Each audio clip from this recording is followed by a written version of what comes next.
কণ্ঠনালীতে যখন নাফরমানের রুহু আটকায় যাবে তো আজরাইল ধৈরা টাইনা ছিরা টুকরা টুকরা করে এরপরে এই রুহুটাকে ছিরা ভিরা বাইর করে।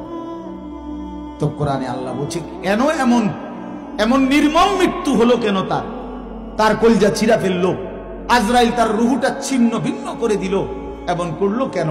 আল্লাহ বলেন কারণ দুইটা, ফালা সাদ্দাকা ওয়ালা সাল্লা, এই নাফরমান আমি আল্লাহরে বিশ্বাস করে নাই এবং নামাজ আদায় করে নাই।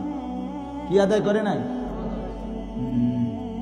ভাত খাও, ভাতে তো দুগা খাও নাকি তা? হ্যাঁ, মোবাইল টিপো আর মানুষের বেডি দেখো, দেখো ভাইয়া দেখো, কুলু ওয়া তামাত্তাউ কালিলান ইন্নাকুম মুজরিমুন। আল্লাহ বলে নাফরমান অল্প সময়ের দুনিয়া খাও, ভোগ করো, শুধু মনে রেখো তুমি নাফরমান। এখন ভাত খাও।